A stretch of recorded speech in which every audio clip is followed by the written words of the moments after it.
time for the insane, the honest, and the profane with your host, Brandon Combs. Jed Hoyer has been a coward as a GM. Doesn't go out and he doesn't make the big splash signings. He doesn't spend the money in the right places. But then I don't let Craig Counsell off the hook because, yes, did he get put in a bad spot with this rotation by Jed Hoyer? Absolutely. But then you didn't put those guys that you did have in a position to succeed in the playoffs. And Ryan Fitzgibbons. I mean, if he's just as good as Justin Fields, it's probably the worst draft pick in the history of Bears football. It probably is. And one of the worst draft picks in the history of the NFL. It's Combs and Fitz, Windy City Sports Talk, right here on ChicagolandSportsRadio.com. And welcome to Combs and Fitz, Windy City Sports Talk. It's your boy, Brandon Combs, along with my guy, Ryan. Yes, I do have a Fitz gibberish today, Fitzgibbons. Fitzy, we missed you, brother. How we doing? Doing good. Doing pretty good. I yelled while I was on mute, so but doing pretty good. I'm about to yell and I'm not on mute because Shota Imanaga just gave up another freaking home run to the number 9 hitter of the Houston Astros. Yeah, the number 9 hitter of a pretty bad team, too. I mean, it's getting a little hinky on the north side over there. It's just are we already in? We're in there. Let's start. Let's go. Let's do it. I talked about this 2 weeks ago, and everybody scoffed. Oh, they're winning. You're talking about this team poorly, and they're winning baseball games, and it's like, it's okay to talk about them poorly when you see that they still so clearly have holes. When there's problems. Yeah. And the way that they were winning just was not sustainable. It was not a sustainable format for this team to continue to do. Now, I'm glad that they're not going to have a walk-off every game. Yeah. They're not going to have, 7 comeback victories every 10 games and 4 walk-offs every 10 games. It's not going to happen. And you're going to go through these stretches. Every team, good or bad, is going to go through a stretch of this through like 12, 15 games where they don't win a ton. But the holes in the Cubs lineup have been there the entire time. There was a few times where, they were able to overcome the fact that they weren't hitting well with runners in scoring position. They were able to overcome the fact that they were leaving so many guys on base, but it's just not a sustainable formula for success. And now it's starting to rear its ugly head. And you've already lost 2 out of 3 to the Houston Astros. You're up 3-2 now in the 3rd inning of this game, but you've already lost 2 out of 3 to the Houston Astros, who are a really bad baseball team, who came in, I think, something like 10 or 12 games under 500. And you've looked really, really bad offensively against some pitchers that I think have made up names from MLB The Show. Like, these aren't real people. And you're RBI baseball. Yeah. And it's a good start for the Cubs. It's a good start for the Cubs with shaking up the lineup, right? Ian Happ sat yesterday. He's sitting again today. They've got Dansby Swanson out of the lineup today. The young kid, Pedro Ramirez, who they brought up, is playing second base today. Had a huge hit in the 2nd inning to give the Cubs the lead. Like, those are the things that you need to see, but there's got to be a shakeup here, and it's got to be relatively soon. Jed has got to push the button relatively soon on a trade for more pitching and on a trade for a power bat. Now, the power bat probably can't come until the trade deadline. I understand that. But the pitching can come relatively soon. Trades can start being made right now. Early June is where you're going to see something. I can see a guy like a Matt Shaw being traded. I can see an Ian Happ being traded for some pitching. Now, you're going to have to put some prospects along with those names to get some pitching in return, but you've got to do something to really shake up this roster, to really shake up this lineup, to be like, all right, here we go. And right now, the Cubs just don't have that, and I don't think Craig Counsell is capable of doing that beyond giving Ian Happ a few days off. Like, he's not the guy who's going to go in. And look, I'm not talking about flipping tables in the clubhouse, right? It's not 1985 anymore. Like, the spreads are basically, buffet style spreads now. So you're not flipping over a table of burgers and hot dogs. You're flipping over, a table of pulled pork with Bunsen burners on it. Like, not something you necessarily want to do inside. Caviar. Right? So I think I need to see Craig Counsell call this team out in public. I need to see him call players out in public. Start holding guys accountable to the media. Be like, look, we need more from Ian Happ, and as bad as Ian Happ has been, the other problem that the Cubs have is as bad as he's been out of the lineup. Now the guy with your third best OPS among players with over 100 at bats is out of the lineup. And if Ian Happ is that guy, then that's a problem. And that's a problem for this entire lineup. Alex Bregman has not been really good offensively lately. He is not the same guy we saw in the World Baseball Classic. He's not the same guy that we saw in Boston last year. He's not the same guy we saw with the Astros throughout most of his career. He is having a really slow start. So you've got to find a way to overcome this. You've got to find a way to do something. But the Cubs need a shakeup, and it needs to come soon.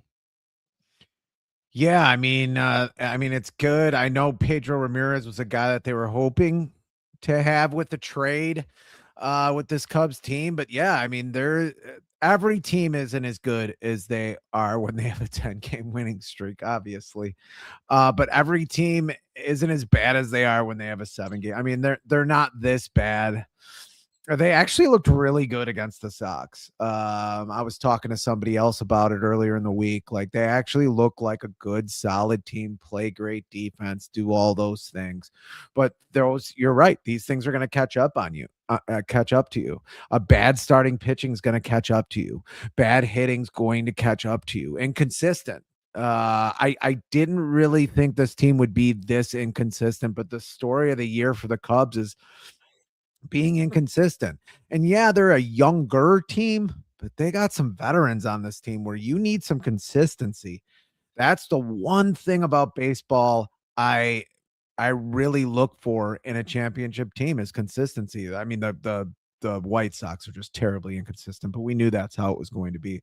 Shouldn't wait for a long losing streak to get Suzuki and Happ away from each other in the order.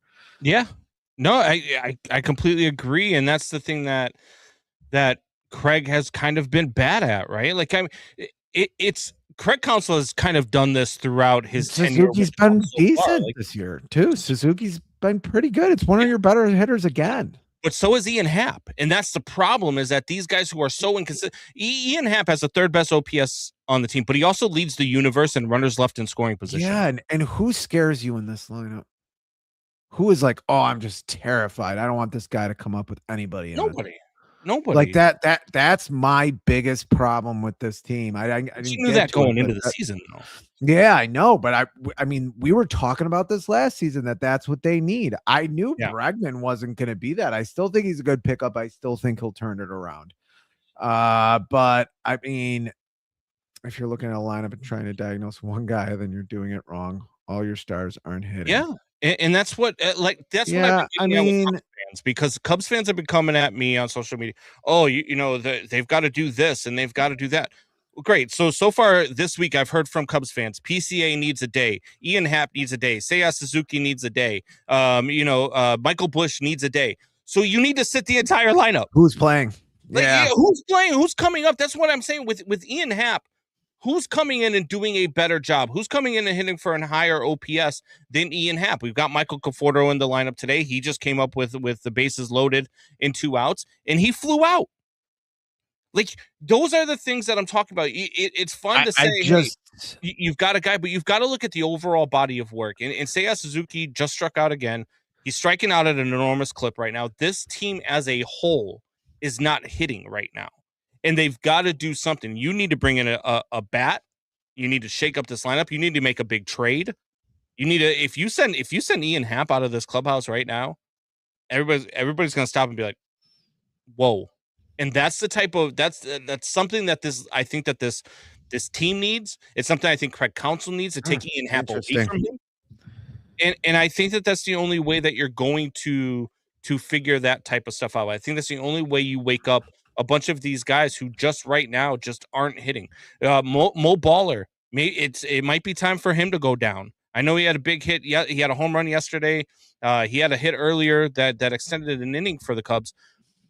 But maybe it's time for him to go down to do a stint at AAA. Kevin Alcantara, you just called him up. You know, let's see what he's got. And then maybe he's a trade chip. Maybe Mo Baller's a trade chip. You've got to do something. If you are Jed Hoyer, if you don't, you're going into a month of June where you play a really light schedule.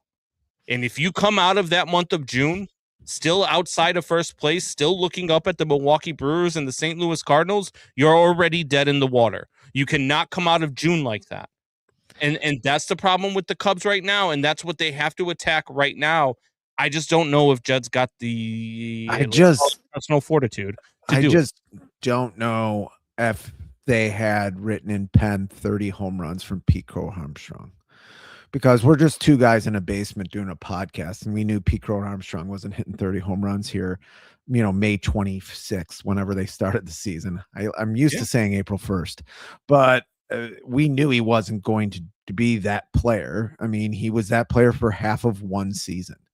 And they extrapolated it out to an entire career. I just hope they didn't do that. And they didn't think that, oh, well, he's back of the card. Back of what card? He gave you I mean, I'm not saying he's a bad player. I'm saying he's a very, very good player to a great player. He'll have some great seasons. He was not going to be a 30 to 40 home run hitter. He was never going to be that. And I just hope they didn't have that in there. And now they're trying to find ways to fill in the production when that production should have never been counted on. I just don't know where they're making their still good offense.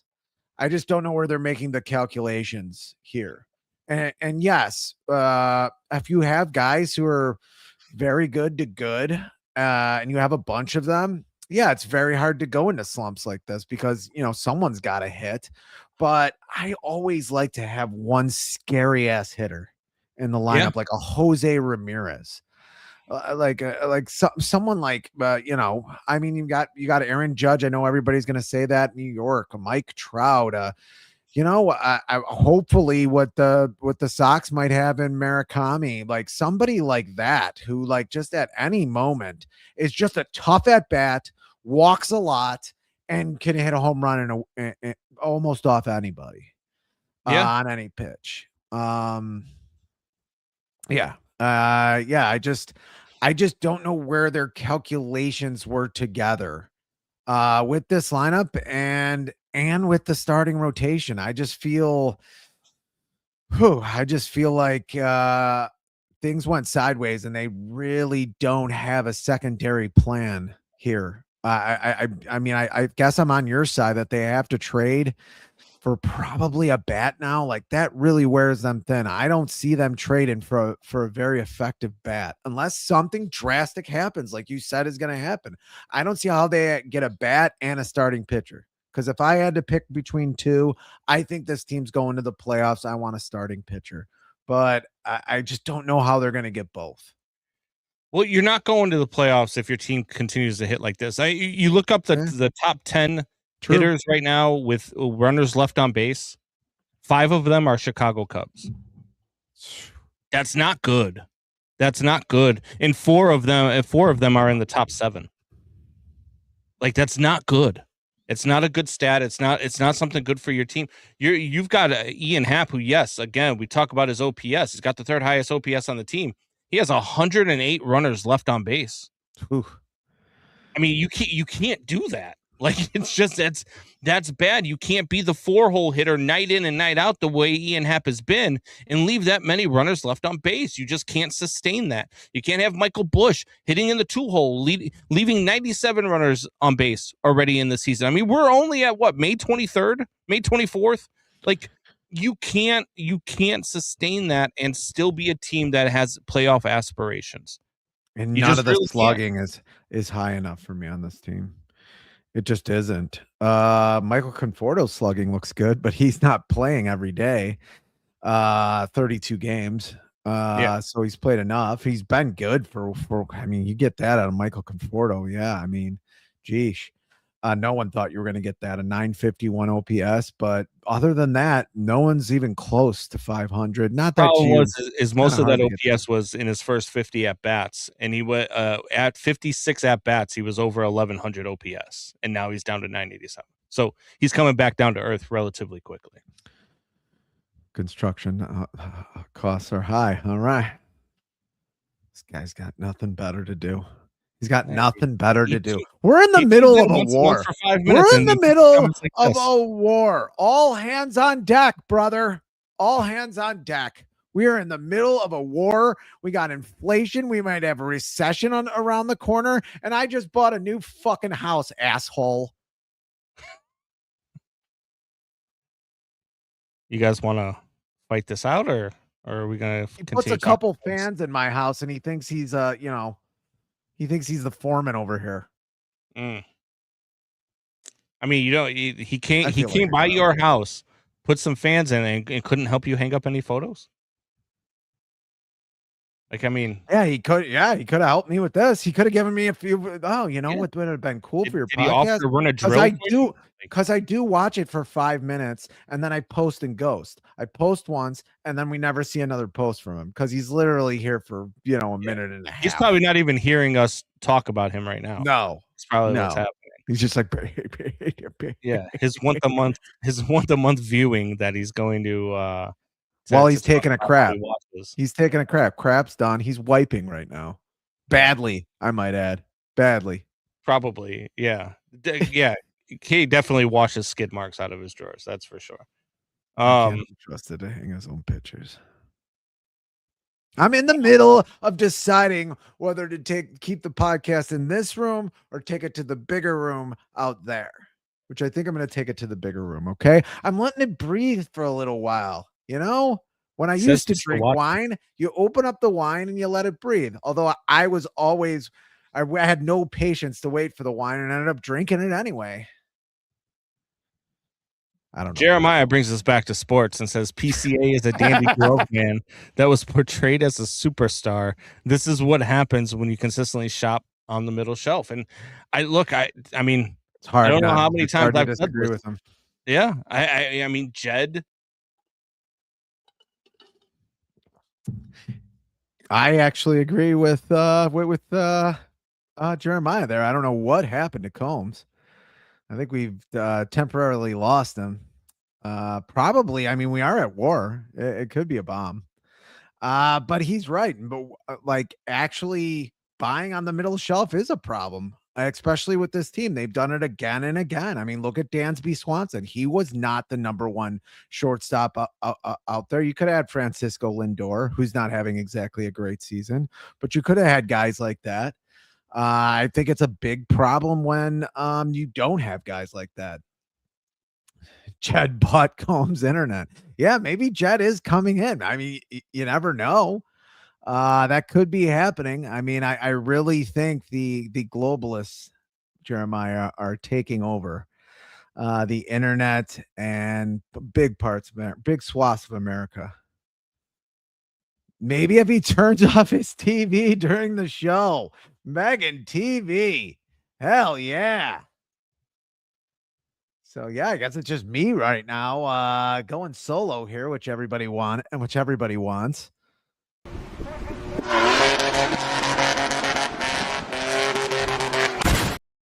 No, it's not going to happen. I'm going to keep it going.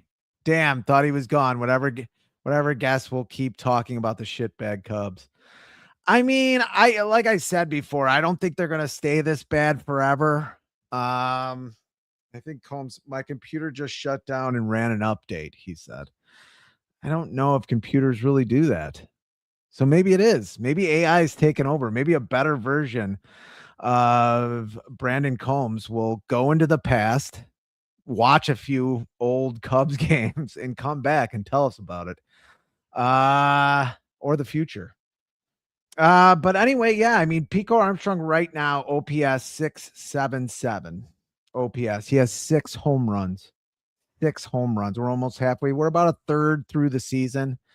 Yeah, I mean, maybe he gets to 20 this year with a good second half. He was just not a home run hitter, even in the minor leagues. We went back and looked at his minor leagues last year, and he was never supposed to be some home run hitter. And I don't know why people were saying he's the face of the team. Yeah, he could be one of the faces of the team. But no one ever thought Pete Crow Armstrong was going to be the face of this team. Made a couple of mistakes and bad errors. The advent of the PCAA taunt is spectacular, though. Yeah. Julianne wants me to go to Fitz Gibberish, ? We do have a Fitz Gibberish. I mean, I don't know if I want to have Combs here listening to it or not. And I will not suck his dick if he hears me say it. Wow. Well, all the girls said to PCA, this is the interesting part, is people are saying, I don't know why people go to games and yell at the players. It's a baseball game. I mean, that is a part of the pastime. That isn't the fabric of being an American. That is woven. I don't know why I'm saying that, but that is what it is to be an American, is to yell at a baseball game and yell at players. And I have yelled things at players. Yes, mostly drunk, but I've yelled at players. Yeah, Combs doesn't listen to, you're right, Megan TV. Combs does not listen to Fitz. But I have yelled things at players. I mean, seriously, Gabe Kapler. I once yelled at Gabe Kapler. I was out with my late great cousin one night, and this is way long ago. They used to have a pad in left field. This is what happens when Combs goes away. We go to Ryan drunk stories. And I had just turned 21. So I was like, and my cousin Bill was not 21 yet. So we had a collection of all these drinks that I had to get together because I don't want to keep on getting up and getting them drinks. And they had like this Smirnoff drink that had way too much alcohol in it. Anyway, I'm drunk. Gabe Kapler, which was a Sox killer, almost broke up Mark Burley's perfect game years later, was in left field, and I'm yelling at him. They used to have this pad in left field, and I'm drunk out of my mind. I was taught, like, I think I told him I wanted his mom to get cancer, which at this age, Gabe Kapler is like 50. I'm sure his mom eventually got cancer. Anyway, I'm so drunk, I fell onto the pad that was like in front of us, which was all, I mean, literally like 10 feet from the field. And back then it didn't really matter. Like, they didn't really arrest you for that. That's really not even a Fitzgerald, but it's close. I once taunted Griffey at a Cubs game until he just turned around and stared at me. He went on to hit a home run over my head. I told him he couldn't even swallow a bottle of pills correctly. Oh my God. Yeah. And all this lady said was he sucked. You suck. That's all he said was you suck.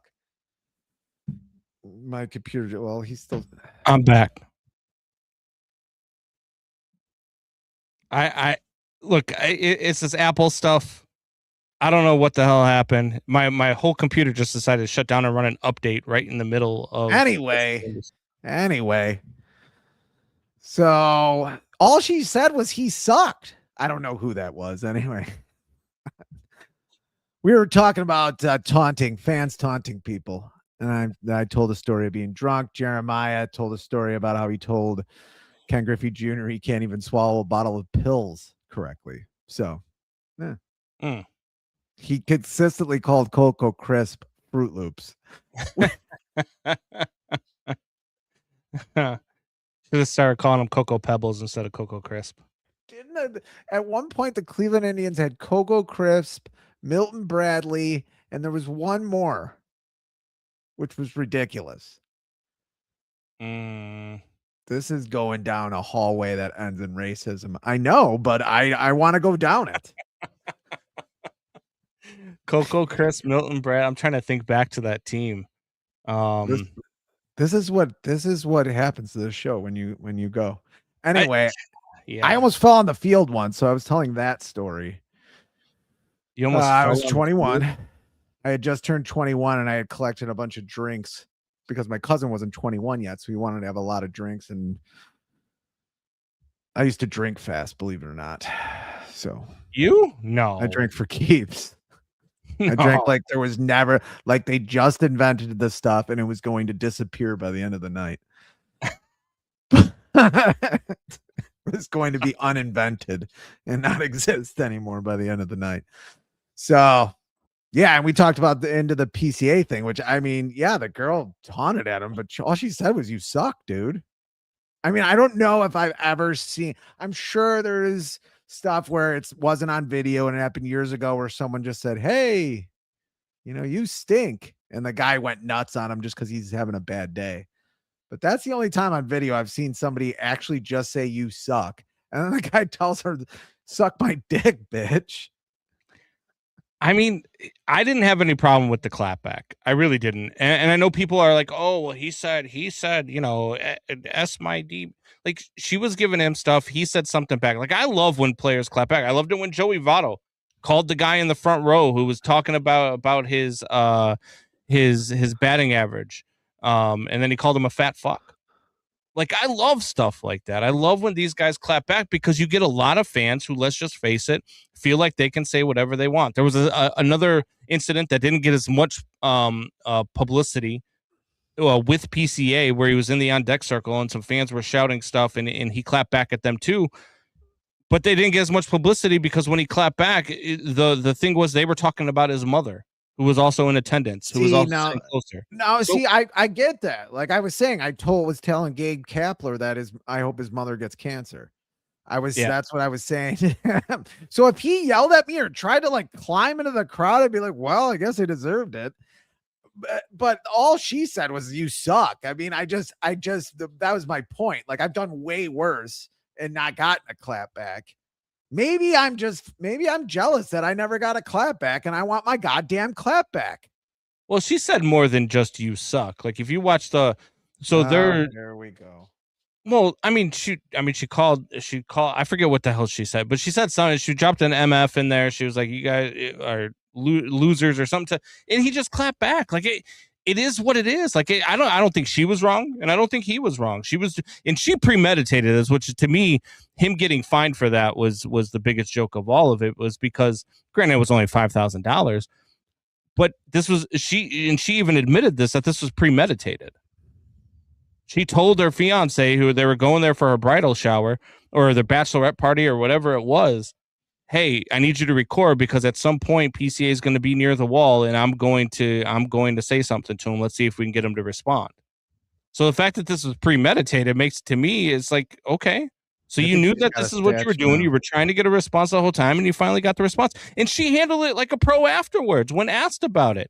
She laughed about it. She put it out on social media. She had fun with it. She got him. Yeah, she didn't think it was a bad thing either. She thought it was it's not that big of a damn deal. Now look, could PCA have handled himself a little bit differently? Sure. Could PCA still make this right and be like, oh, hey, I'd like you guys, you and your fiance to be, my guests at Wrigley Field. I'll get you guys, for the next Cubs Sox series. I'll buy you guys your seats. Sure. But why does anybody have to, if you say something to me and you don't expect me to clap back, you got a whole nother thing coming. You probably should just keep your mouth shut because I'm going to clap back. I'm just going to say, you're going to get exhausted. If you're a baseball player in America and you're going to clap back at everybody, everybody who says you suck. And yeah, she might have said motherfucker after that, but really what got him to turn around and say something was she just said you suck. That's all she said. But if you're going to go after anyone that just does that, I mean, or worse, you're going to have I'm just saying, you're going to need, I don't know what you're going to need, but you're probably going to need to calm down a little bit. Maybe a little Sensimillion, maybe a little marijuana in your diet. Albert Bell wanted to lay hands on me once in the late 90s. Someone wanted to beat up Downing Thomas. Could you believe that? I cannot believe that. I kind of want to kick his ass every week, so I can only imagine what Albert Bell wanted to do to the guy. The most clap-backed commenter comments on being clap-backed at a game in the 90s. Albert Bell wanted to lay hands on everyone.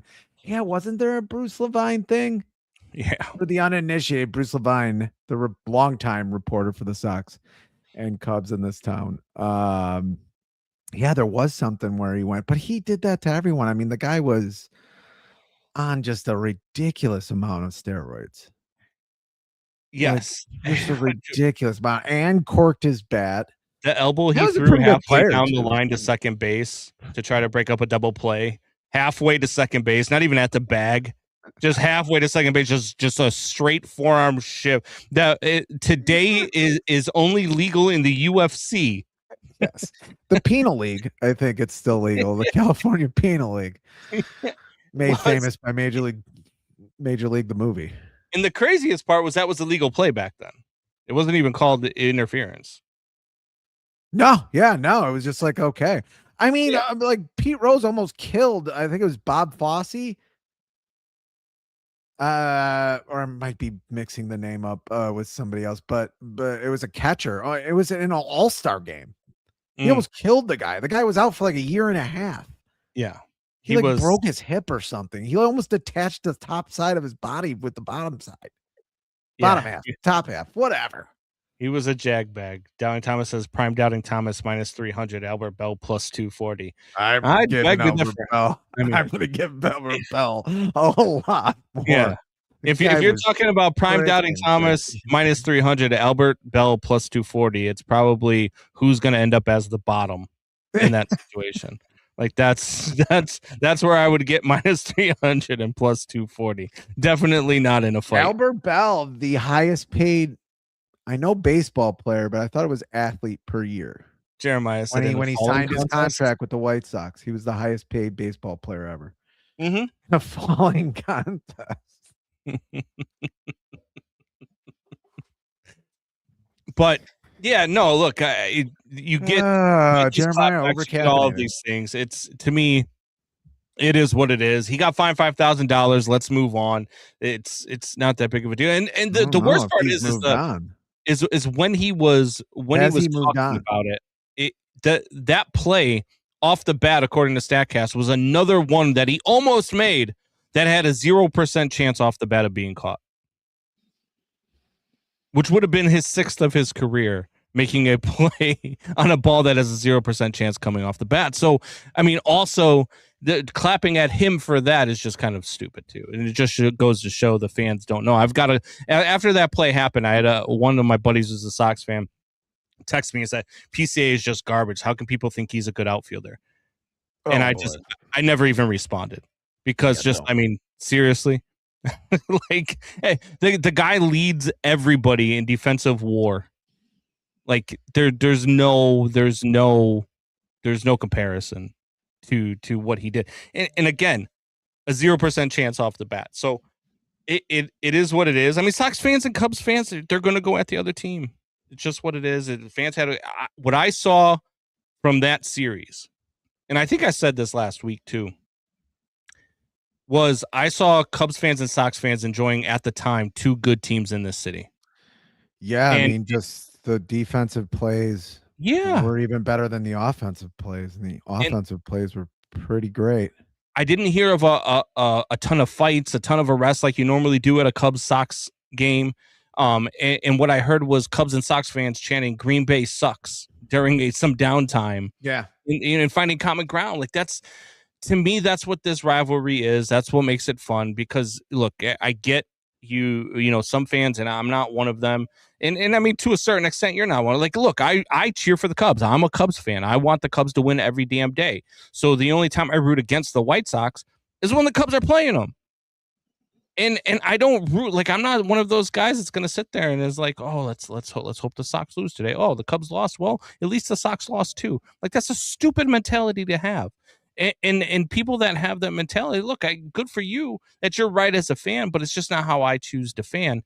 And it's okay to enjoy two good teams, and that's what I thought that both fan bases did a great job of doing last week. I thought it was one of the best played job of it. Series of all their series. I've watched everyone. It was possibly the best played one. There was some in the early 2000s, mid 2000s that were really well played, but I don't know. It was, I mean, there was two games that were just out of hand. Both teams basically won pretty handedly, and then just one great game at the end. I don't know if you get a better series like that in another 10 years, 20 years. Exactly. It was a great series. It really was. Yeah. No, for sure. And look, there's a lot of stuff that is moving forward that I'm watching for. I want to see the Cubs make some moves. I think the Sox Sox might be buyers at the deadline. That's another thing to talk about with this White Sox team is that they should be buyers at the trade deadline. They've got a brutal month of June coming up. But if you survive that month at 500 or just below 500, or best case scenario, somewhere above 500, then all bets are off, and the White Sox are all of a sudden in this division and they're buyers. Are we talking about the White Sox? Are we talking about the White Sox now? We can. Would you like to give Fitz gibberish for it? Yes, it's a diatribe, it's conspiracy theory, and it's an island in the middle of unapologetic and sometimes inaccurate sports talk. Well, that ended abruptly. I don't know if we've been that inaccurate. I mean, I couldn't think of the third name. Coco Crisp, Milton Bradley. It'll come to me. I'll look it up. Eventually. It'll eventually come. I've got time while you're doing this, Trooper, since I don't listen There anymore. was another one with a weird name. Still going down the hallway of racism. Hopefully we'll get there at some point. The hallway of racism? Yes, the hallway of racism. Walking down, I mean, at the end of the hallway is racism, but we're walking down that hallway.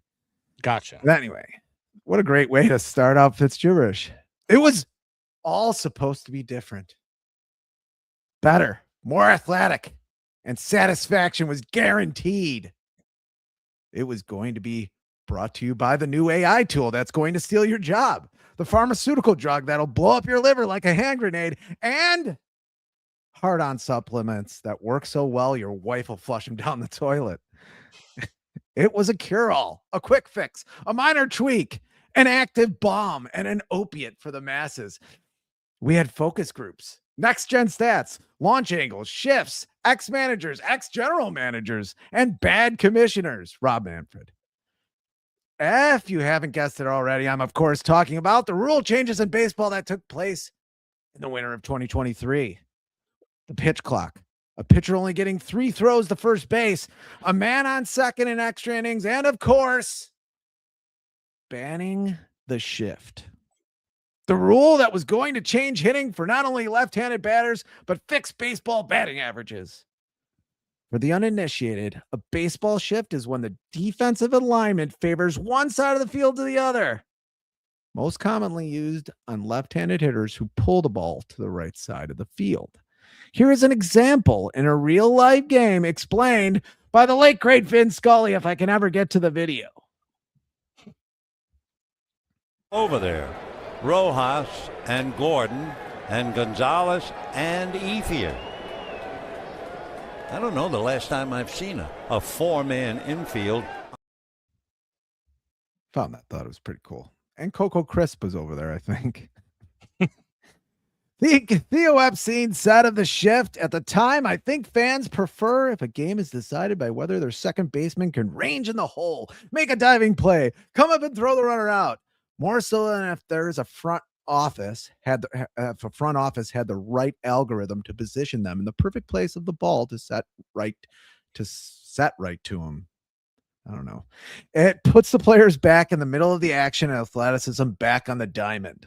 That's when they banned the shift, or why they did. Of course, that's all bullcrap. Double speak, and the bean counters in baseball were part of the Epstein class, pun intended, saw the real problem. Batting averages were dropping like blood pressure in a gunshot victim. Also probably racism. These rules, and especially the banning of the shift, were supposed to fix that. So where have baseball averages gone? Ask you, Combs. Through 55 games or so, depending on the baseball team you're looking at, they're collectively a 241, which if holds would be the worst averages since the last rule changes in 1968 that lowered the pitcher's mound. Here are the averages going back 10 years. You do see a blip at 248 in 2023, but then they start going down again. I'm sure they'll go up a little bit when the weather gets warmer. But so what has banning the shift helped? With right now, there are only 15 hitters batting over 300. Yeah, I said it, 15. And I don't think warm weather is going to change that. I'll say it clearly. The only real changes I have liked were the pitch clock, which I think they always should have had, and strikes being called by the automated balls and strikes, or ABS system, which is done by a computer or AI. The reason was that they were natural upgrades to the game. Everybody else was doing things similar to that in other sports. The rest are forced and really don't help aesthetically or to pure baseball fans like myself. Inevitably, since averages are down, Rob Manfred, the somehow still commissioner of baseball, and his cronies will start messing with the rules again when they do not need to. At least I don't think so. And they don't have to, because it's simple. Baseball players will eventually figure it out and hit better. The game is cyclical, or they can keep trying to fix it and turn it into this whenever I get to it. Show's live, people. First time.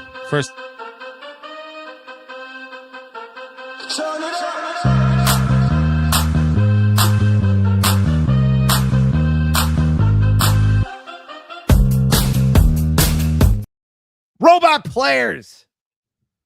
Combs, what say ye? I mean, look, some of the rule changes at the beginning, I'm not gonna lie. Some of the rule changes, I was like, yeah, I don't really like this. ABS was needed, and we'll get to that in a minute. But the pitch clock, I thought was going to be terrible. Really doesn't make a difference, and I think it's actually been good for the game. Some of the other stuff, banning the shift, dumb. Learn how to hit the ball. I'll never get it. We've always agreed on that. I mean, Major League ball players should know how to go the other way. They should know how to hit the other way. They just should. Can you imagine Tony Gwynn if you had shifted on him? He'd be hitting 1,400 for his lifetime as Imanaga gives up another 3-run home run, and the Cubs are now down 7-3. By the way, Megan TV said your computer went out because you were watching the game during the podcast. Anyway, we decided to do the podcast during a Cubs game, so yes, I'm watching the game. Deal with it. It's a Cubs game in May, and we're also a sports podcast. So loss. if I wasn't talking about the game that's on currently, what good would we be doing if I'm not? This fight? You want to have this fight now during the podcast? We could have this fight all you want. Why do we always have to fight while people are over? Mom and Dad are fighting again. You're the mom, by the way. I'm sure you're the mom. Can't we fight once everybody leaves and everything's cleaned up? We can fight all you want, but nothing's ever going to change. If I'm talking sports and there's sports on, there's going to be sports on in the background. Just turn it off. No. They lost. It's okay. Yeah, they got swept by a bad team. It happens to teams sometimes. It's baseball. Combs WNBA League Pass brought down his router. Or he was probably watching women's lacrosse earlier today. I saw that. I'd rather be watching women's lacrosse than this Cubs team right now. It's pretty frustrating. But no, I think some of the rule changes have been good. The ABS has been good to a point, but here's the thing. They need to go to automated zones. The ABS isn't enough, and for a couple of reasons. One, teams are only allowed 2 challenges per game, and if you lose a challenge by a tenth of an inch, you lose that challenge, and you don't get it back. And there's not enough challenges there. 2, umpires don't seem to know when they want to or when they don't want to allow a challenge. I've seen some umpire. I watched one umpire in a Mets game last week. A guy raised his hand to his chin, and the ump says, "No, that's a challenge." He's like, "No, I'm not challenging the pitch." He's like, "Nah, batter's challenging." Gets it wrong, they lose the challenge, and later on, it costs the team a game. And then I see another one, a couple days later, where the guy touches his helmet immediately, and the umpire's like, "It wasn't a challenge. You waited too long." Like stuff like that can't be happening if you're going to continue to do the ABS. The ABS system.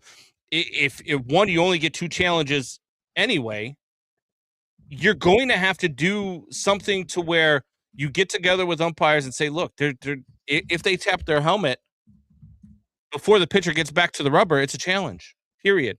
End of story. If they don't tap their helmet, or even if they do tap their helmet and then they say, nah, never mind, then they don't have to challenge. If I tap my helmet because I'm so used to going to my helmet, how many times do we see players adjust their helmet right after a pitch with their hand on their head? You should be able to verbalize, hey, I'm not challenging. Hey, I am challenging. this is why we still need automated zones. There was no reason, and it's already come out. It was a report from I want to say it was Buster Olney who reported it, but they already have the technology for umpires to have something in their pocket that buzzes them in real time whether a pitch is a strike or a ball. So what are we waiting for, Major League Baseball? Other than the fact, and I know what it is, it's the ABS system sponsored by T-Mobile, which you make a ton of money off of. And that's what Major League Baseball does. They put down their league. They shit on their league for more money. Anything that will pay them more money, that's all they care about. What's going to bring more fans to the ballpark? Offense. Okay, well, how do we get these guys to get more offense? Oh, we ban the shift. No, you teach them how to fucking hit the same way that they hit in the 80s, 90s, 70s, 60s, 50s, 40s for the last 100+ years. Launch angle field. Launch angle came around and every left-handed hitter wanted to pull the ball. Like that's all that happened. They'll figure it out. Like let it naturally happen. We have to mess and fuck with everything. I mean, it's almost a cultural thing at this point where we have to mess with everything and get rid of the shift. And then why can't a pitcher throw to first base more? I mean, it's not like pitchers were throwing to first base 20 times. Right. Like it doesn't make any sense. Again, your sister is like the prototype. Like I feel like your sister is one of my ex-wives who only listens and hears what she wants to hear as opposed to hearing what I said. I actually said if they don't get it right, then they lose their challenge.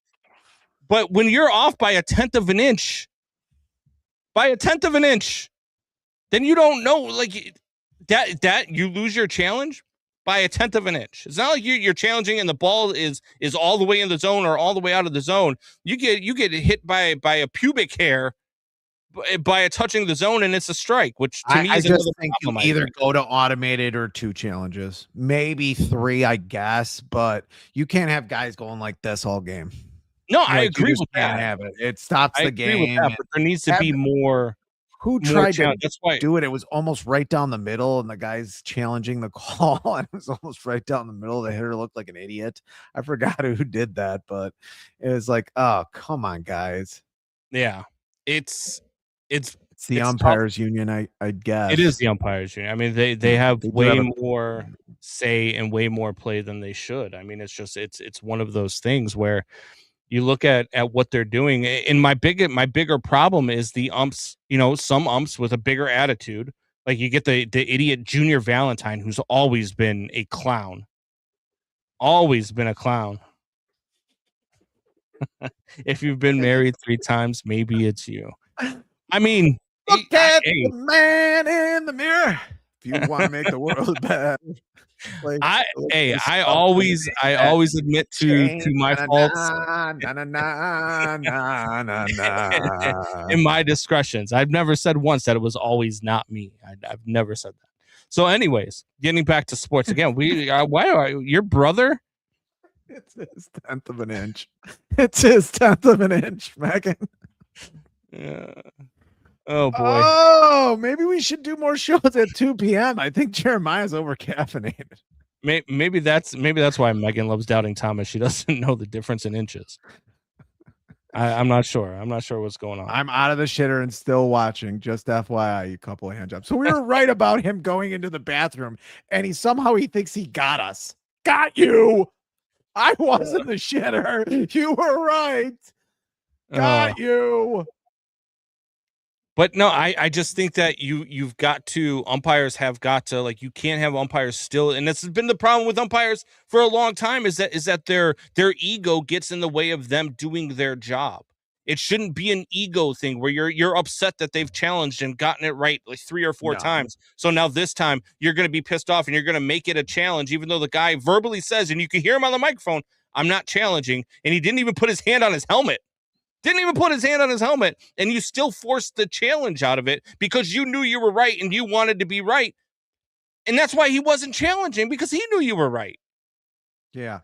So you can't do that. Guys like Junior Valentine, guys like you look at a lot of these terrible umpires. If I know your name as an umpire, you're a bad umpire. Plain and simple. Yeah. Because nobody knows. Could you tell me right now who's the best umpire statistically of all time? No, but you can No. tell me the worst right offhand, right? Yeah. That's what I'm saying. Like, if I know your name as an umpire, you're a bad umpire. And Junior Valentine is Angel among the worst. Hernandez. Well, yeah, Hernandez. Thank God he's retired, and CB Yeah. Buckner needs to be right behind him. Yeah. Um, CB Buckner. I don't know if CB Buckner's worked a game since God, I they forget one of the guy that early in looked the like year. I forgot the one ump that was just like totally old, and he looked like a bratwurst that busted open on your grill, like you just left it on too long. He Yeah. wasn't black, so it's not racism. But anyway, I think people think like, oh well, yeah, then umps behind the plate are obsolete. It's like, no, they're not. They have a lot of different No. things they have to do. One being keeping order in a damn game with a bunch of young men playing each other, but they have a lot of different things they have to do. Yeah. No, absolutely.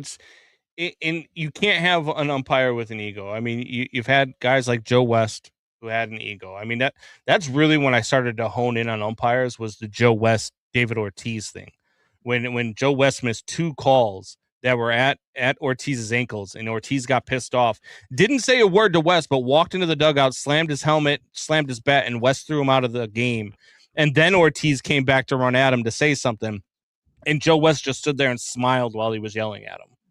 And that's when I was like, these guys have way too much power. These guys just don't. It's insane, and they're drunk on it. They're hammered on too much power. They're like me at a baseball game when I was 21, yelling at Gabe Kapler for his mom to get cancer. Who was the guy who was I don't even remember his name now, but the umpire, remember when they first started the pitcher checking the pitchers for substances on their hands, and he stood there and checked I think it might have been Max Scherzer, maybe it was another pitcher, but he just stared there and just kept feeling his hand and staring at him until the pitcher finally said something, and then he ran him like a freaking weirdo. He lost himself in his eyes. Yeah, he just kept staring at him and feeling his hands. And it was like, what are you doing? And the pitcher even looked at him like, yeah, really nice what are you doing? Are you okay? Hey, Like, yeah. do you want me to give you a hand job after this? Like, what's going on? And he said something to him, and then he got run. And it's like, what are you doing as a pitcher? That stuff right there, stuff like that should get you banned as an umpire. It just should. Because if a player did that, if a player does that, if a player bumps an umpire, if a player, makes an umpire look, he's getting suspended too. Doubting Thomas said good boxing or MMA ref is invisible too. Yeah. And what I'm going to say is sometimes they're so invisible that they're bad refs though. If you look at Gotti Ward 1, if you've ever seen that fight, that ref should probably have come in and stopped the fight quite a few times. Gave both fighters probably CTE, but sometimes refs don't cut in fast enough. Is what I'm saying, and they just let their guy like almost get killed. Herb Dean. Dean? Jeremiah said it too. Herb Dean. In our defense, right, the bullpen bar made a mean Bloody Mary. It did. It used to. White Sox, and that bullpen bar used to stay open like an hour and a half after the game was over too. Back on TV. That's crazy. It is. And then they stopped that. Yeah. I wonder why. Because we can't have nice things. We can't have nice things. I got kicked out of that bullpen bar a couple times. Speaking of the White Sox, let's talk about the White Sox, man, because look, it's been a good first 2 months of the season for the White Sox. And granted, the Guardians keep winning. The Guardians continue to be that team. But when you look at what they've been able to do and how the White Sox have been able to maintain, and the American League is just, I mean, you got 1, 2, 3, 4, 5 teams, and the Sox are one of them with records above 500 in the entire American League. Yeah, I mean, everything is going to plan. No, I mean, you got guys that aren't going to be on this team, I don't think, much longer. I mean, you got guys raking in AAA, but that are going to replace some of these guys. But it's been, it's been a really good season, and some of these wins are not. Some of these wins are against pretty decent teams. Some of these wins are like major league wins or where they had losses last year. I mean, I'll take that Seattle team, which I think that Mariners team is going to be a lot better by the end of the year. But I'll take that second game in the Seattle series where they won 2-1, and they just never made a mistake in the game. They just never did. It was 1-0, never made a mistake, didn't play great because they weren't hitting the ball for most of the game. And then at the end of the game, they scored 2 runs because they just never made a mistake the entire game. That's how you win a lot of baseball games. And that was really good to see there. And they might go 500 in this West Coast trip. And Jeremiah said it earlier in the comments. They don't go back to the West Coast this season. That's it. Yeah. Wait, I could be wrong with that. They don't have the Dodgers. They don't have to go to the Dodgers. The Dodgers come here, but they would I'm have to go pulling up the there schedule right now. They would have to go back to the West Coast, but maybe only one more time did they go back to the West Coast because they've been out there. You know, they went out there for the Angels already, lost that series. They historically never do good on the West Coast. I mean, part of the reason is they're playing at 9:00 at night, but yeah. And both these teams, the Cubs and the White Sox, I mean, I know people don't think this is that huge, but I sometimes do. There has been no rainouts. Yes. I mean, there is seasons where the Cubs and Sox have 6 rainouts by now. So they have to do, they have to fill in games where they would have a day off with another game. Or you have double headers, which are hard on teams. Like, that's really hard on teams. And you're making up games in like August even still. It's insane. It's crazy some years. And they haven't had any of those. That's been helpful. A lot of things have broken their way other than Kyle Teal being hurt for most of the season, which looks like he ain't going to be back until after the But you need that in a season, though.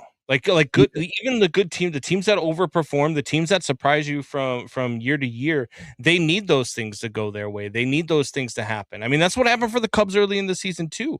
The Sox need to win those one-run games. The Sox need to have those performances. Their pitching has been outstanding. Eric Fetty's kind of come back down to earth, and he's probably a waste of space. And what the Sox really need, I think, is you really need Andrew Benintendi to go on a heater in June so that you can trade him for something. Yeah, because you have enough outfielders. Yeah, absolutely. You don't need him DHing.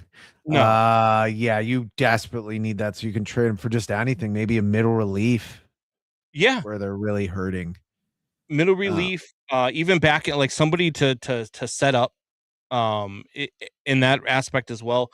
Like the White Sox could continue this. Now look, the next 10 games where they've got Minnesota for 4, Detroit for 3, Minnesota for 3. You need to go like 6-4, 7-3 in that stretch is what you're looking at heading out into June, because then again, that's when the gauntlet starts, man. And June is just brutal. Where you got to go to Philly, then you come home to play Atlanta and the Dodgers, then you go to New York to play the Yankees, to Detroit, then you get Cleveland. It's a tough June.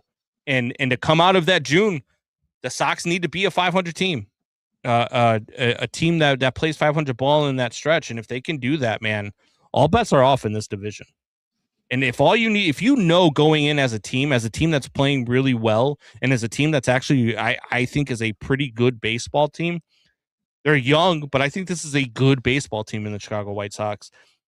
I think that if you tell a team like that, hey, all we have to do is go 500 in this stretch. Yeah, we're going to be fine. Outing Thomas says they have to be 20 games over at 500 to be buyers. No, you don't. You don't have to be 20 games over 500 to be. If you're a 500 team in this division, in this league, in the American League, you're good. I mean, they were in the wild card. They had one of the wild card spots just recently. When you say buyers too, you can't think of it as high end buyers. No, you can't think of it as subtle buyers. They're buyers not going out and getting Tarek Skubal.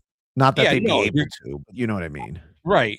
But you can go and you can buy a guy who is on a bad team. You can go and get an Aroldis Chapman.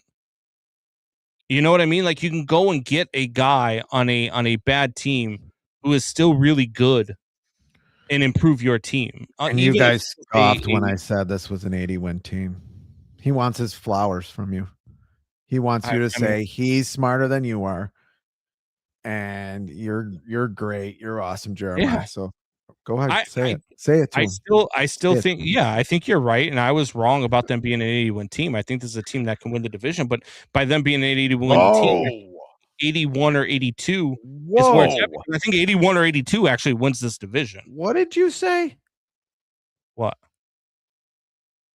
What did you just? Did you? Yes, I think this can be an 80-win team.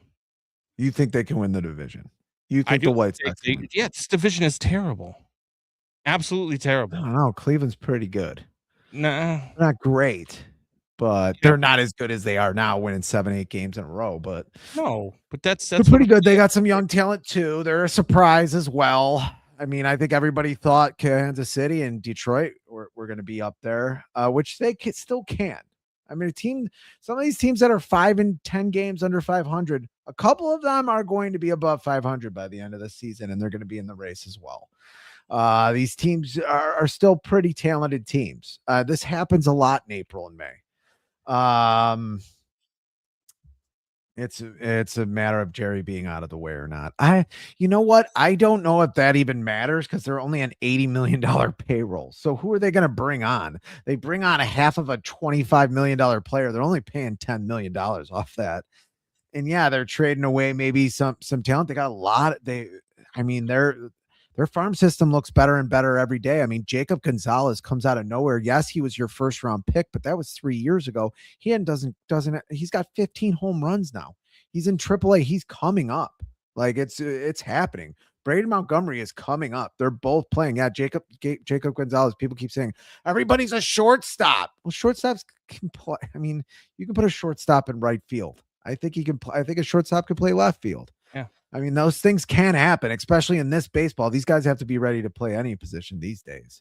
In the rest of the season, go the rest of the way, they would have to be 54 and 57 to win 80 games. That's 3 games under 500.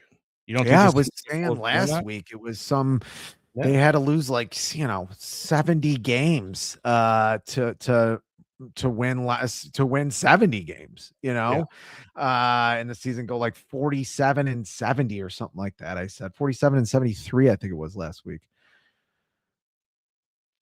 There's going to be a long homestand in the middle of the summer where this offense scores 1 million runs. Their winning streak is coming. It's not June. Yeah, here's the problem. Not in June. There ain't going to be a winning streak. That is not happening in June. We already looked at that schedule. I don't see how that happens in June.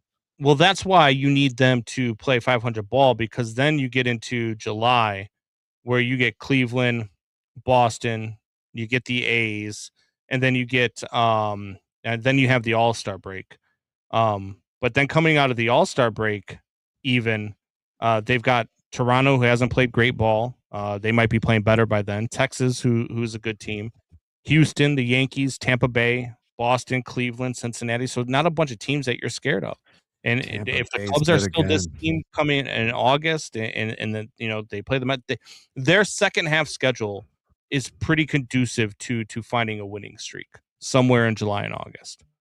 And that's where I agree with Jeremiah. Here's my concern is that if they don't buy bullpen pieces between now and then, and again, it doesn't have to be top end arms, but you have to buy bullpen pieces that can actually pitch and throw strikes, and you need guys who can accumulate holds. Is what you need. You need 6 and 7 inning guys. They don't really have that much. I mean, Hudson's been good. I don't know if you're going to count on him, but Grant Taylor and Sir Anthony, Dominguez, Sir Knighted Anthony Dominguez have been really great. But you do need middle relief. You need 30 guys to win a championship. I know it's only a 25-man roster, but you need 30 guys. I just don't see where they're going to get these 30 guys, even with good players coming up. I mean, I don't think you're going to see Hill in this lineup basically that long. Maybe Travis Peters is gone too. And like you said, Benintendi might get traded for a middle relief arm. Someone might need a left-handed bat that goes into the outfield. Having this conversation is pretty insane because I still think there might be pain coming. And if this team is 5 or 10 games under 500, this isn't the Cubs. This isn't a team like the Phillies who are now 500 that have the firepower to, go 10 games over 500 and soak up that losing streak. I don't think this team can do that. This Yeah. team can't make a lot of mistakes. Yeah, it hits a lot of home runs, which I did not think they'd be hitting this many home runs. And they're going to hit more, I think, because there's going to be some power coming up from the minors. Can I get Acuna off my I don't know if that's a GM thing, and if it is, it's too bad because it's going to show ego in a general manager's room that hasn't been that egotistical, Jeremiah. Because I do want Acuna off the team. I don't know if it's just fait accompli and they're trying to get through this Memorial Day weekend and now they're going to bring somebody up, but he should be off the roster, and either Brady Montgomery or Jacob Gonzalez should be in his spot. Yeah, he gets DFA'd once they're ready to bring up Montgomery. Absolutely. 100%. I don't think they can sell at this point unless there's a 10-game losing streak coming. I don't know if they could sell. I mean, I don't know if they can sell. I mean, I think they'll probably stay 500 until what? But even if they do, month? if they have a 10-game losing streak at the same time, where like let's say it's at the same time that Cleveland loses 7 out of 10, a 10-game losing streak doesn't hurt you as much. You know what I mean? Like this division is that bad. There was a stretch in the American League where there was only 2 teams in the last 10 that were better than 5-5. Like the American League is really, really bad. So even if they do fall out of the Central, they could still be a player in the wild card. There's not a team in the American League that's going to run away, and a 10-game losing streak might be sustainable. You can't go and lose 17 out of 20. That would be a problem. You can't go 7-14 again. No. But you could lose 10 out of 15, 10 out of 16 and sustain that in this league. The way that this league is trending. I mean, because you look at the American League, when you start looking at the standings in the American League, I mean, who's going to run away with this? Like when you start looking at let's not even look at the division. Let's look at the wild card, where the White Sox right now have a 1.5 lead on the Twins for the 3rd spot. The Twins are in the 3rd spot in the American League wild card. I can't believe that. Yeah, Davis. So they're 2 games ahead of Seattle. They're 2 games ahead of Toronto. They're 2 games ahead of Texas. Are those teams that could get hot and could play better ball? Sure, but they haven't shown that any signs that they're going to come out of what they're going through. Dave, who is saying to trade Davis Martin? Like, who could possibly say that? I mean, doesn't he have like 3 or 4 years of in his rookie contract? Basically, I mean, I know there's some years there where you're going to have to pay him a little bit more, but who would trade Davis Martin right now? Yeah. I don't think so. He's got one of the best ERAs in the league, if Chase not the Mychal best. just led off the game with a home run, by the way. Thank you. You're already watching the Sox game. I am already watching the Sox game. Yeah, I mean, I just don't know why we can't do a podcast. So I wanted to watch good sports. I don't understand the mentality of, if we're on the podcast, you can't watch. We're doing a sports podcast. These people are listening to us while games are going on. How could we not understand that? We're in the middle of a discussion. And we do this all the time. Like this is what sports. I just want to be a part of something special, and I just don't think you think you're a part of something special. Every day you wake up, you're a part of something special because you're special. See, you talk to me this way, and then you completely change. He's the next Greg Maddux. I never said that Davis Martin. I put on probably the longest preamble I could possibly have put on before I said he reminds me a little bit of how Greg Maddux won games. I did not say he's the next Greg. I did not say Davis Martin is the next Greg Maddux. So shove it up your ass, Doubting Thomas. That's another thing. People, like, when they listen to sports talk, they think that if you have a take, like if you compare something, hey, he reminds me of this player with his style. They're like, oh, you think he's going to be the next Michael Jordan? No. Just said his style. His breaking stuff is really good. He doesn't have an overpowering fastball. He doesn't seem as smart as Greg Maddux. I don't think that, but he's very nifty. 66 strikeouts in 61 2/3 innings pitched, has a 2.04 ERA, and Doubting Thomas wants to trade him. That's genius. Doubting Thomas, are you going to the Jed Hoyer School of GMs? Is that what happening? Like, I don't understand your philosophy here. Like if he's good, you don't trade him while he's good. I mean, unless you don't plan on him being a part of your future. But Davis Martin's going to be a part of this White Sox staff if they're Yeah, I going. don't. Yeah. I think he still has. He has some years. Yeah, you're gonna have some arbitration years with him where you're gonna pay. But what's that? You don't have to have the big contract for him yet. I don't Jeremiah know. says the money is on the table. Fitz, get out. I don't. I'm not I don't know sure what what he that wants. means. I mean, either. He's not. He's not available for free agency until 2031. Davis Martin. I mean, Yeah. There's no years. there's 2026. 4 more years. I said 4 more years. It's 4 more years. If you want to move Davis Martin, the time to move him would be probably at the end of the year. If you think he's pitching above what he's going to be, you move him in the off season. And you move if you know something no one else knows. Yeah, I guess. Yeah, I mean, depending, I don't think anybody's going to give you enough for half a season of. I mean, other people know this. Baseball players are sometimes good for half a season and they suck for the rest of their career. It happens all the time. Yes. I don't know if this happens with Davis Martin because he's had success before for blips and but good GMs calling me a hooker. Good GMs have the ability to see when a guy has a good year and maybe might not be able to repeat that and to get the most out of it that they can, right? Like we've seen that happen not just throughout Major League Baseball, we've seen it happen in other leagues too, right? I mean, when the Packers, what was the quarterback that got that huge deal with Seattle, and then Russell Wilson beat him out? Oh, Flynn. Yeah, Matt Flynn. So you see it all the time, where guys. God. Yeah, Matt Flynn got a crazy deal from the Seahawks and didn't even make it out of training camp.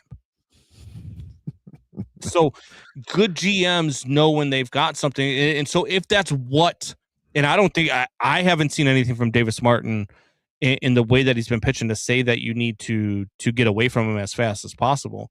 I mean, and I saw that with Shota Imanaga 2 years ago. I seen that with a couple of guys where I'm like, yeah, this guy, Justin Steele was another one who I thought that the Cubs needed to sell high on early.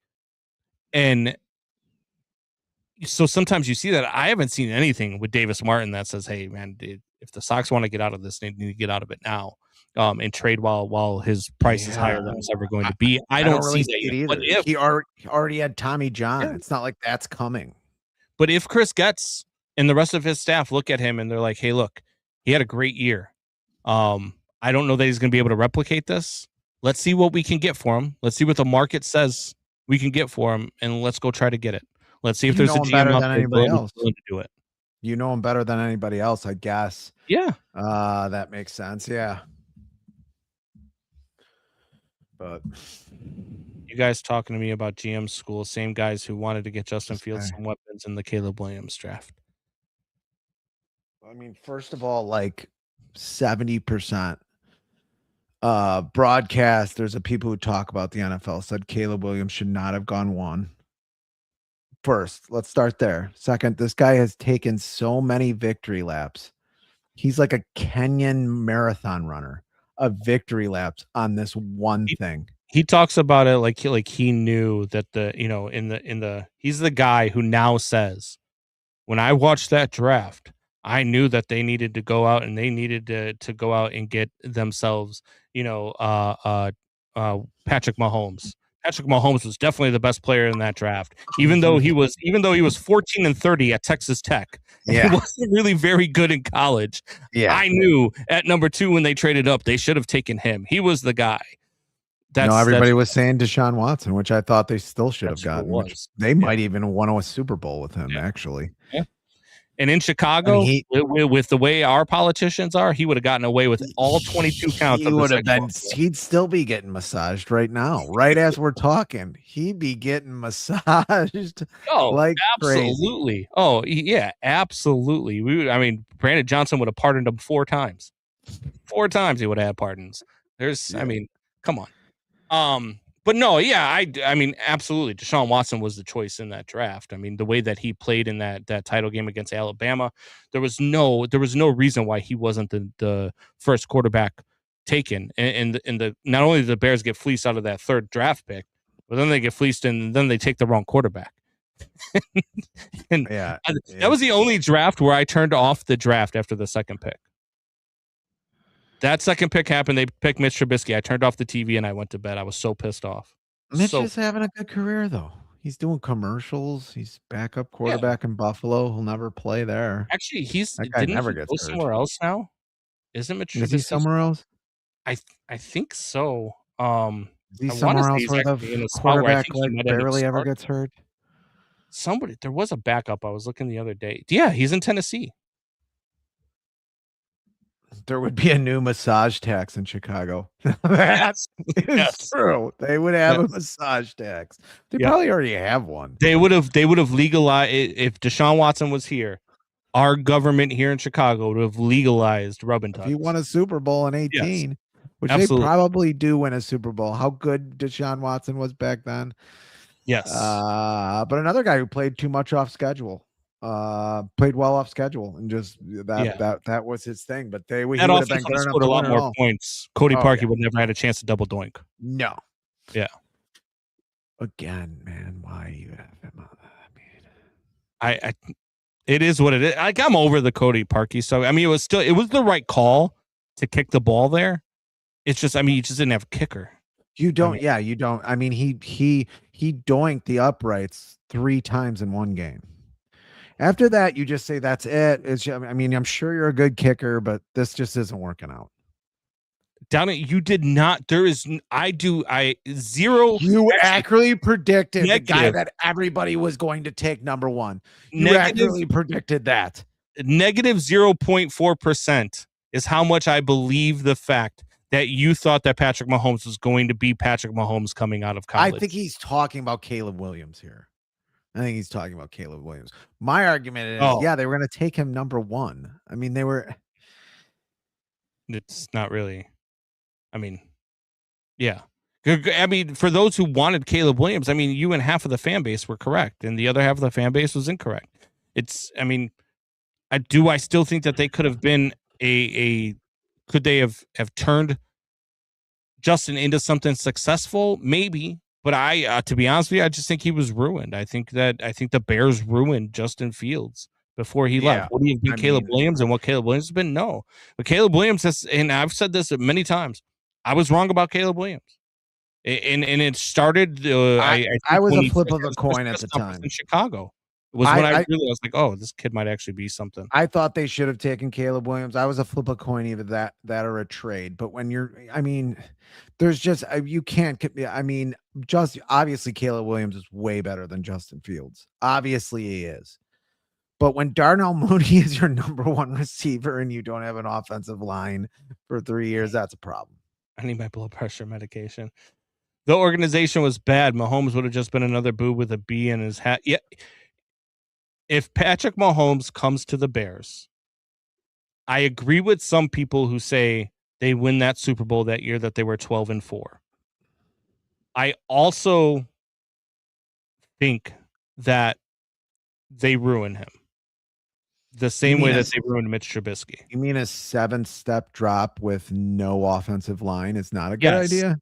Are you sure about that? That was the problem. Was that no matter if Patrick Mahomes comes here, he's not doing the things that he's allowed to do in Kansas City. One, because if you guys remember, he went to a team that was already a playoff team, and he sat for a year behind Alex Smith, and he learned that system, and they ran that system off of his abilities, and they allowed him to do things.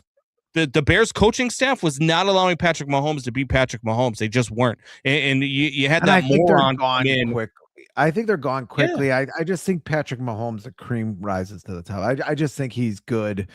Pretty much wherever he goes, he's at least good to very good. And he just ended up being with Andy Reid, who's just who's a guy who's just addicted to passing the ball, who is the best long route offensive coordinator in the history of the game. And you got the best probably thrower of the long, not a long ball, but down the field when it comes to arm strength, probably ever. I mean, maybe Brett Favre, but I don't think Brett Favre was as accurate. No, you guys are on a justification tour for a hot minute. Look, Justin Fields was a guy that was ruined by a coaching staff. And that's why I don't think that when and Justin Fields was after Patrick Mahomes anyway, but even Mitch Trubisky. Yeah, well after. You had the morons running the team that kept going with 7-step drops when it was so clear that Mitch Trubisky was better and more comfortable throwing the ball while he was rolling out. He was better throwing the ball. Well, Nagy did the same thing with Fields in Yeah. that first. Go watch that Cleveland game again. It's insane. Yes. He did the same thing. Yes. Let him roll out. Let him create. Let him do things. And that's what Ben Johnson, that's why you had and I won't say breakout because his completion percentage was still not great, but you had a much better season this year out of Caleb Williams than you had last year. And that's where you look at that because he was allowed to be Caleb Williams. You had a coach that works to his strengths. What do you do well? Go create plays, go figure things out. And that's when I look at Caleb Williams and I look at the Bears moving forward, and I think that the Bears are in good hands. I think the Bears I'm even more certain the Bears win the Super Bowl this past year if you get Ben Johnson in the first year of Caleb Williams. I'm more certain of that than any of the other calculations we're trying to make right now. I am more certain of that, which was very easy because you had Eberflus, who wasn't a good coach. Everyone knew it. He had 2 of his assistant coaches that got fired for, we don't even know the reason still. Neither Justin Fields or Trubisky could get through their reads. Neither were accurate. And you know what? Neither has Caleb Williams. Caleb Williams is not accurate either. Caleb, what do you have? 58% completion percentage? Yeah, he wasn't. He had a lot of overthrow, especially when he's in the pocket, but he's at his best when he's creating. The difference between Fields and Trubisky, they weren't allowed to create. No, very rarely. And Nagy said that many times, and they weren't under center at all. So there was no deception at all with their plays, whether they were going to run the ball or not. They were never under center with Nagy, which was insane.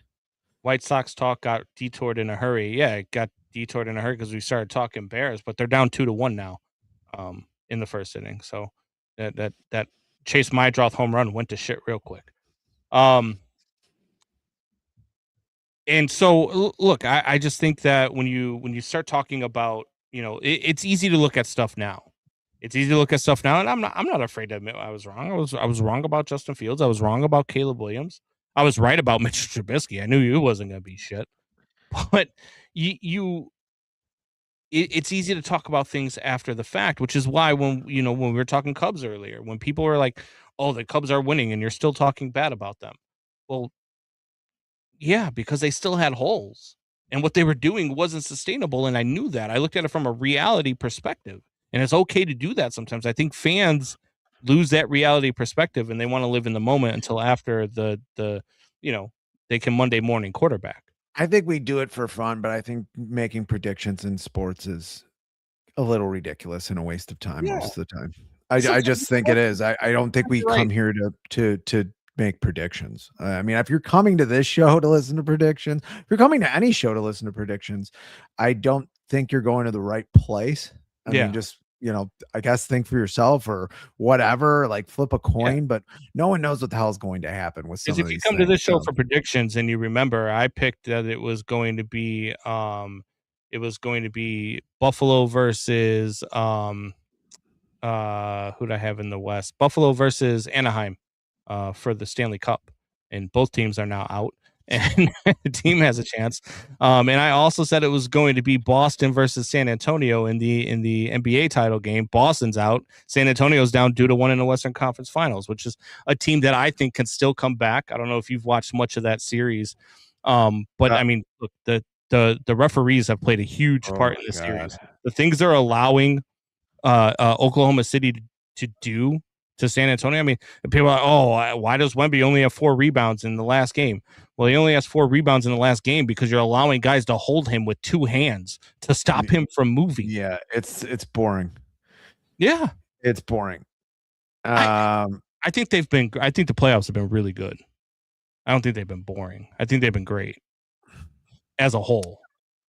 I just think this style of game is pretty boring to me.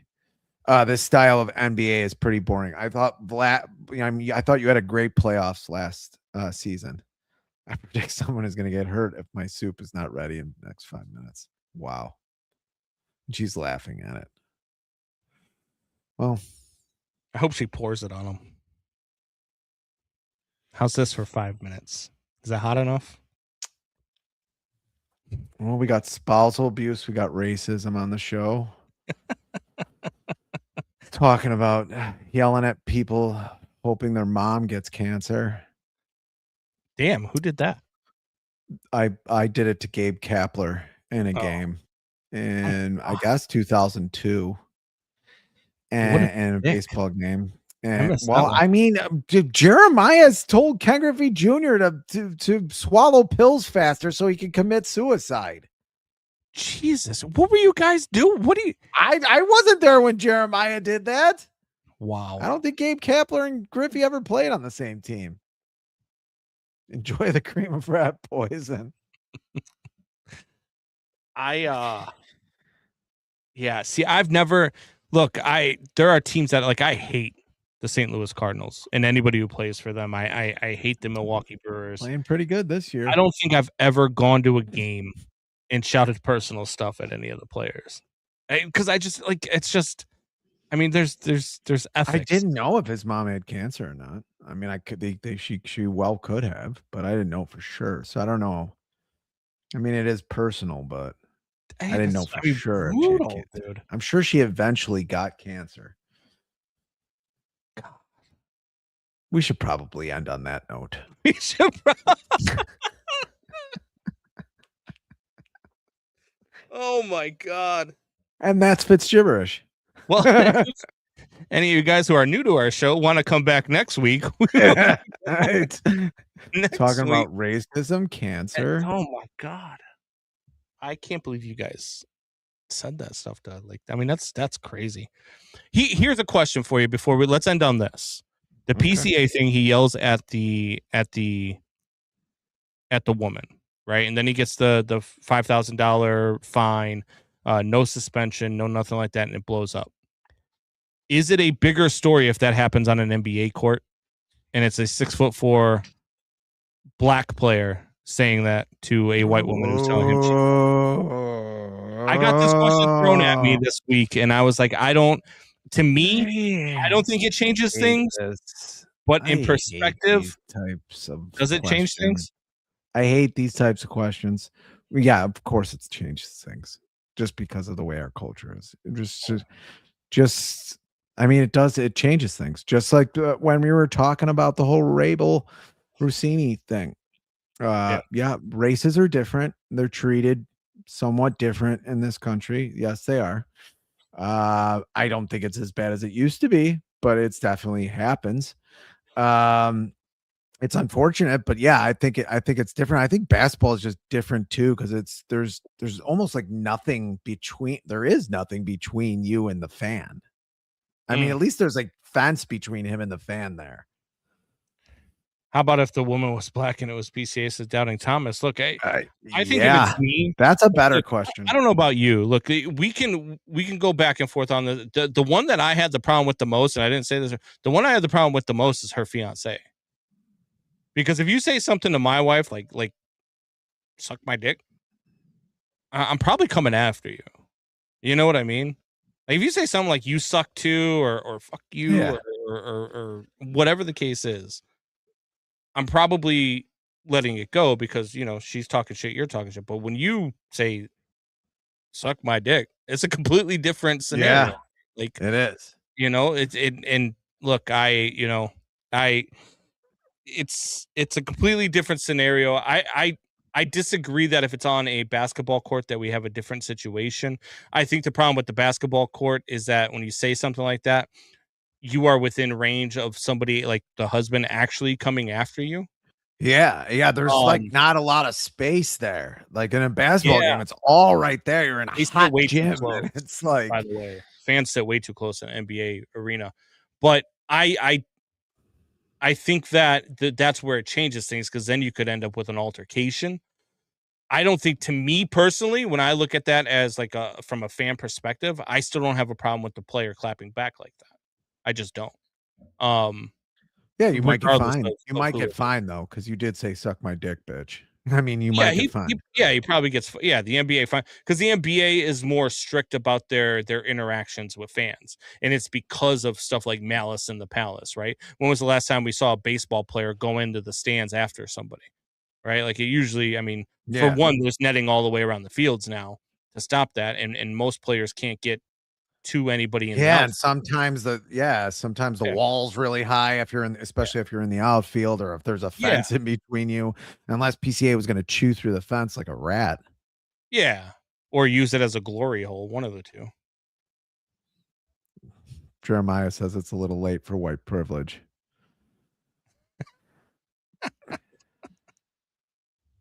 Says Jeremiah with his white privilege. That's what happens when you live in the middle of Indiana for 10 years or however long Jeremiah's been out there. Yeah. It's kind of an Indiana thing for sure. Wow. Right. Maybe we end there. let's end on that note. All right. So next week, same bad time, same bad channel. We're going with 2:00 moving forward. Probably should have talked about this before the show, but Yeah. I mean, why do we? I just don't get you today. Why do we have to argue in front of people while we're on the show? We can do it at 11. Back and forth. Why don't we just stick with 2? We could talk while I watch Cubs and Sox games, and you can be mad. Sounds good. All right. Till next time. 2:00. Same bad time, same bad channel. Tell your friends, tell your neighbors, tell your enemies.